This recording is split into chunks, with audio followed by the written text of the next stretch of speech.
Welcome to the Chamber Neighbors Podcast, a show highlighting Chapin's community and commerce. Now here's your hosts, Greater Chapin Chamber of Commerce President and CEO Paul Sadler, and Chapin Neighbors Magazine's Daniel Rendelman. This is Daniel with the Chapin Neighbors Magazine. And I'm Paul Sadler with the Greater Chapin Chamber of Commerce. And Paul, do we have a treat today? Man, we have a treat today. Okay. We do.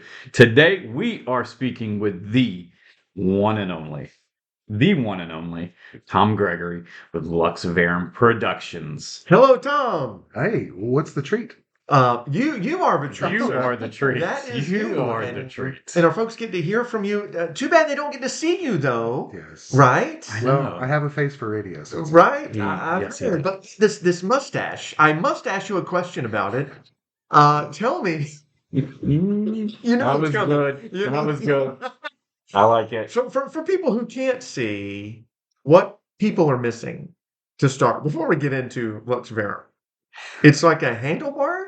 it is. It is Okay. a handlebar. I almost called it a candelabra. So it's a handlebar mustache.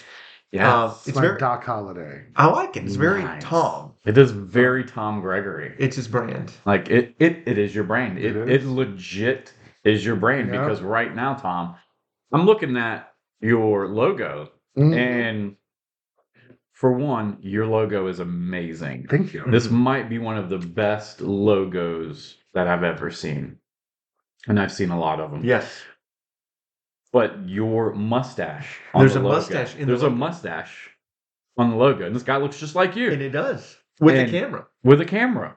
So why It's does amazing. why does your logo have a camera, Tom? Tell our listeners. Yeah. You know, it was just a glitch. Is that the whole time? I was like, I'll just leave it in there. I am a photographer. Okay. Yes, sir. All right. Man, that's cool. But not just a photographer. You know, because everybody says, "Oh, I'm a photographer." iPhone. Is that true? What do people say? Like, I have an iPhone. I'm a photographer. Like, Who says that? well, act like it. Yes. You know, let me take these pictures and post them on the gram or on the I got Facebook. an iPhone 15. I Right. can do it. And they act like they got that, and it's strange because this is your profession. Yeah. Mhm. Tell us about that, if you will. Well, What do you specialize in? I specialize in what I describe as creative portraiture. I really like to find stunning, compelling, engaging landscapes and scenery, and then take amazing portraits in that setting. I took a ballerina out to the Palmetto Trail Bridge, and we did a shoot there. And normally you wouldn't expect to see ballet on that bridge. At least I don't think so, but Mhm. it made for some tremendous photos. But what is creative portraiture versus a portrait? I try to tell people it's kind of like the difference between a documentary and a feature film. Oh.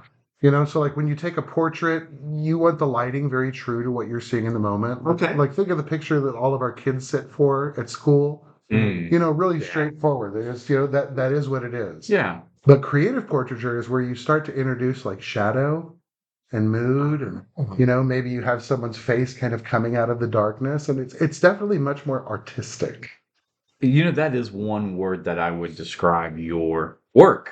It is artistic, and you shoot not just the subject in front of you, but you're shooting the feeling, right? Absolutely. The so feeling. there was a famous guy, I think it was a guy, Ansel Adams. Yes. Yep. Don't shoot what you see, shoot what you feel. Amen. What you feel. Tom, I've heard you say that time and time again, but it is so true, right? Like, you know, again, anybody can just take a picture of, you know, this water bottle, this pencil in front of me, but to make it creative Yeah. and make it come to life. Mhm.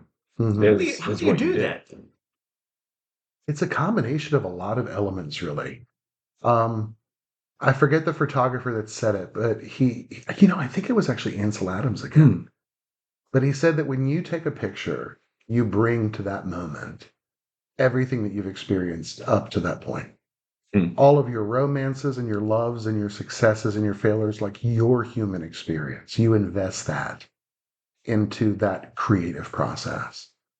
Or you just pick up your iPhone and you take a picture. So we're not going to do that. That's not what this is. right? Which I think is good to You know. make a brilliant point, though, because really, you know, taking a picture doesn't make you a photographer. Yeah, that's good. Hmm. That's good. I go fishing every once in a while. That doesn't make me a professional Right. fisherman. No, Right. it doesn't. It doesn't.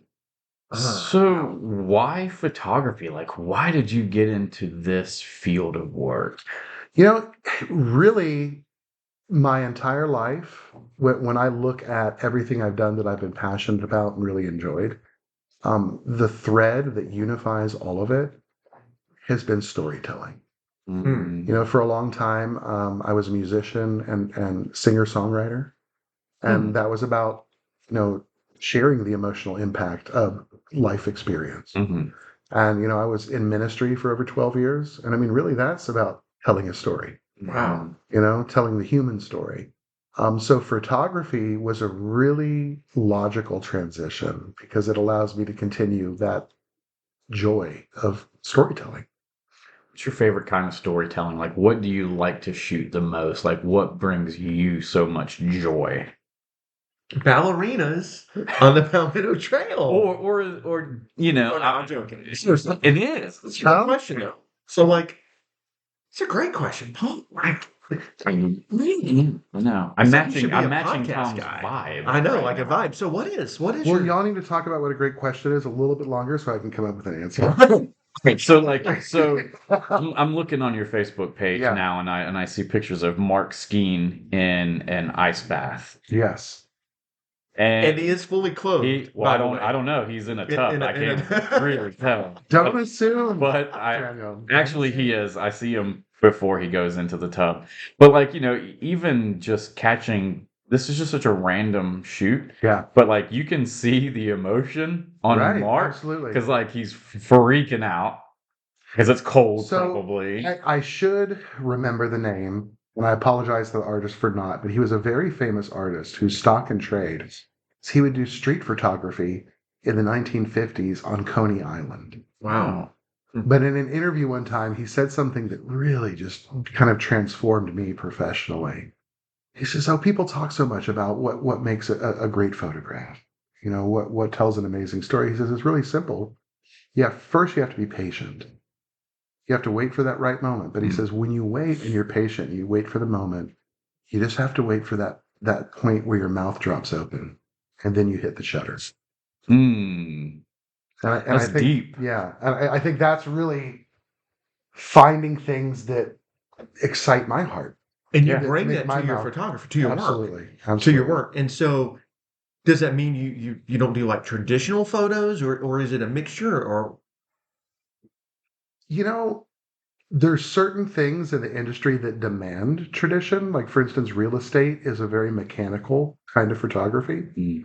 Um, but I would say that my passion, my bread and butter is art, okay. creating art. But you also do videography? I do. But Um, even then, it's about, again, that's a different kind of telling a story. mhm. And I think outside of the box with that too. If you go by my website, you can see some examples of stuff I've done for local real estate agents, and it is not what you'd expect. Because at the end of the day, no matter what we're doing, people are wanting to connect with other people. Mhm.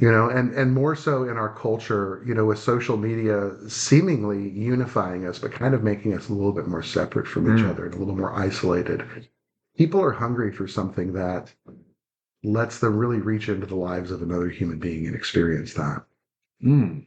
So the photos and the videos you mentioned, landscape, but also real estate, some other businesses that you've done. I mean, I've seen you've done headshots, weddings, and I mean, all types of portraiture. But there is that specialty. So for someone listening, maybe they're considering they want new photos for their family, or they want to have portraits done of their senior from high school or college, or these things you do, and what does that look like for a family? So I would say that what sets my work aside is that up front, in the moment a photograph is taken, there's immediately not a lot of differential, but the quality of a photograph increases as time goes on.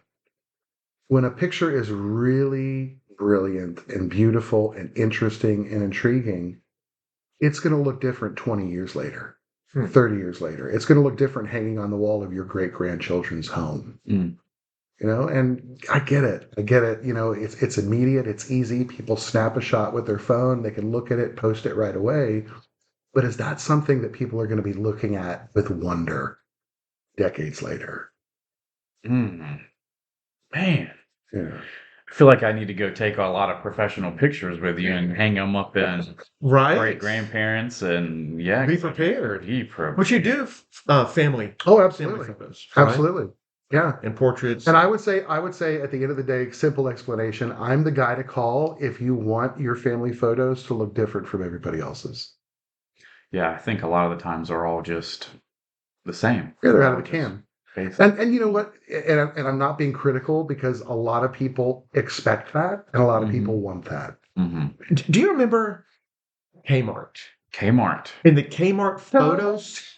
Right, the Kmart photo studio. Yeah. And you would go, Kmart or Walmart, and you'd go and and it'd be like everyone else's, and you'd try to get your kids to smile, and they'd like shake a rattler or something like that at them, and then, it would be horrible, but it'd be like $20 for hundreds of pictures. Hundreds of prints when they try to get you to buy more. Yes. But it was all the same. Yeah. It was. So that's not you? No. You're not the Walmart, Kmart photo studio? Definitely not. But you're also not like glamour shots either. No. Because I want people to think with your portraiture, it's glamour shots. It's not that either. There was a Eastern European photographer. His last name is Abbas. You may not know the name, but if you were to see some of his work, you would recognize it immediately. But part of the inspiration for the name of my company, Lux Verum, which is Latin for true light. True light. True light. Which is we're trying to get to what a thing really is. I'm going to bust out a big philosophical word. What is a thing ontologically? Like the thing in and of itself. What did he say? Ontologically? Ontologically. But he took one of the most famous portraits of Fidel Castro.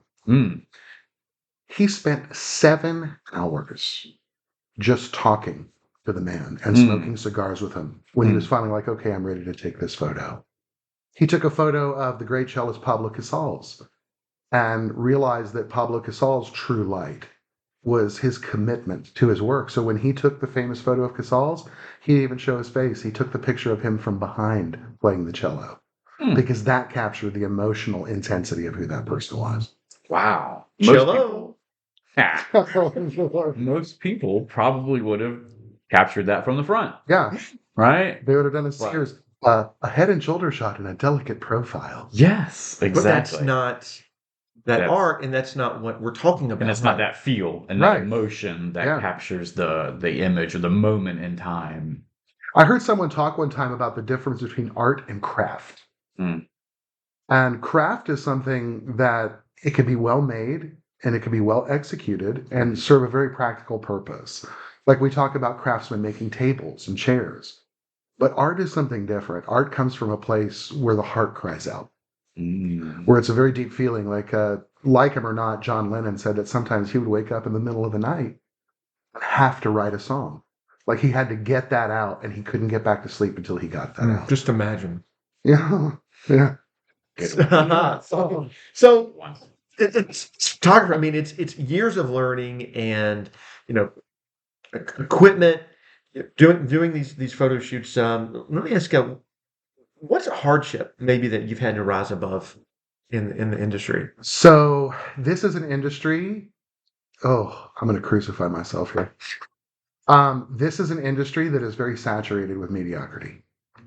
Okay. And you have a lot of people who, Daniel alluded to it, who are like, oh, well, yeah, I got a phone. I got a phone. I take pictures. I'm a photographer. And it's like really trying to separate yourself out from folks that are just taking pictures versus, people who are creating art. And you are creating art, my friend. I'm looking on your website right now, and you've got some pictures of a boxing match, it looks like. And these look like stills from a movie. Yeah. Like these are incredible pictures of this fight, and it looks like they were, those are stills from Rocky 3 or Oh, yeah. Rocky 4, Rocky 5, however many Rockies there are. But these are amazing, and you can really like talking about capturing the feel and the emotion from your photography. Like you can see it in the look of this one dude's face. He is like, "Oh my goodness, I'm about to get hit." That was I me. know the picture. It does you're look like you, talking Daniel. It does look like you. But you again. Oh, to and go listen, back, I you're suffered for my capturing. art that night. Not once, but twice. Oh no. I got hit in the face with boxer sweat. Ooh. Oh, wow. I was not thrilled. I wouldn't be thrilled either. That. But hey, you're willing to do what you got to do to But get the those pictures Stunning. speak to the reality Stunning. about Yeah. waiting for the moment. right. You know? And, I think ultimately off of that particular fight, there were a total of 13 bouts, and I think I produced about 10 really great photos per Mm. bout. So 130 photos. I came home that night with over 1,400 pictures on my camera. Wow. So, I mean, you take a lot. So talking about your camera, Yeah. there's probably some folks who are listening who may understand this business. What kind of camera do you shoot with? Oh, I just take pictures on my phone. iPhone 10. iPhone 10. iPhone 10 with a scratch lens. Yeah, 0.5. No, I'm a Canon shooter. Okay. And it's funny, people get into their cams, but I shoot on a Canon mirrorless R6. Okay. And I'm a big fan of wide angles. So I actually have an ultra wide angle 17 millimeter that I really enjoy shooting at, and that's fantastic for landscapes, but also just, having versatility and zooming in from like a 17 to a 40 millimeter. Okay. And I also do a lot of work with off-camera lighting. Oh, okay. Manipulating light. Okay. I do enjoy from time to time shooting natural light, but even then, more and more, I like to incorporate off-camera lighting to complement natural light. Mhm. Like you'll see in some of those photos, one of my favorite things in the world is to get like a really big, bold, stunning sunset behind someone. But of course, if you just shoot that with your phone, the person's going to be a silhouette because all of that light is coming from behind them. So you need to figure out a way to get some light onto the subject and have that natural light behind them. And it creates just a really cool thing that, interestingly enough, coming back to what you said about shooting what you feel and not what you see, the human eye can see that, but a camera can't. But the camera very often can produce a feeling that the human eye doesn't see. And you stop to look. Yeah. What is that? One of the things about your photography is the use of shadows. Yes. That's unique. I've never really seen that before, so pronounced. And it's just something again that people could hear, but they need to go online and see. Yeah. So what's your website? It is luxverumproductions.mypixieset.com. Okay. And I'm also on Facebook under Lux Verum Productions, Instagram at Lux Verum Productions. We'll drop that in the description here of the podcast. And you're a brand new partner of the Greater Chapin Chamber, and we appreciate your partnership. You might have seen Tom, if you're listening, might have seen Tom at some of our events. The mayor likes to call him my personal paparazzi, and and you might see him out and about snapping shots. And Tom, we just appreciate you. Thank you for what you're doing. Thanks, sir. For the chamber. Just wonder, real quick though, like you do sessions, I do. different holidays or different events, or how does that go as well? So a lot of times folks will want something seasonal. So let's say, it's Christmas time. We'll do the full on Christmas session, however you want to do it. Maybe you want the kids to be elves, maybe you want to be Santa, maybe you want to be bad Santa. Anything. In the fall, I will do, the great autumn leaf, golden light kind of thing. But I also, there's a huge swath of people out there who love Halloween. And I offer something more than just getting into costume. It's like, you could dress up as Dracula, but let's do something really cool. Like in the graveyard with a candelabra. Like, let me make you a ghost. Let me make you Bride of Frankenstein. So not only is it, like that picture we have from when we were kids where we wore like the little plastic bibs with like the elastic band mask coming up, you have something that like you look at and you're like, wow, for a minute I got to experience what it was to be that So character. this is for anyone, like families, individuals, or I mean, you mentioned businesses. I mean, it's hard to grasp all of what you do, because there's so many different aspects of that. So many different aspects of that. Is there one thing one thing you wish people knew about your business? I wish that I could do a better job educating people what to look for as far as quality is concerned. You know, we live in a really fast-paced culture, and a culture that kind of like hinges on the fulcrum of good enough. I mean, each and every one of us has driven through the drive-through and gotten that what used to be an expensive meal. My goodness, now you pay as much as a sit-down restaurant. But, you know, how many times has your order been wrong? Or the food's been cold, or it hasn't been right, and you're like, whatever, it serves its purpose right now. IKEA furniture, and, you know, and I wonder if maybe part of that is, as a culture, we've forgotten what it really is like to taste a meal that has been painstakingly prepared with love and attention to every detail. You know, and if we're going to experience a meal like that, it's going to have to take out a second mortgage on the house. You know, luckily, you don't have to take out a second mortgage for me. It's quality but affordable. Yeah. So really great stuff. Anything else as we wrap up? No, I don't think so. Well, man, it has been a pleasure talking with you. Thank you. And if you want to learn more about Tom, you can check out his company, Lux Verum Productions, on Facebook.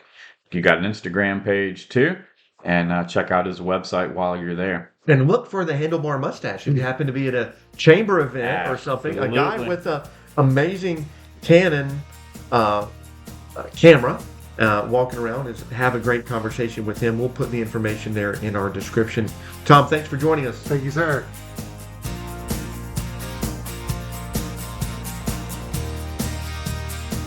This has been the Chapin Neighbors Podcast, where we highlight all that makes our community special. We hope you enjoyed our time together. Please like, subscribe, and share the Chapin Chamber Neighbors Podcast.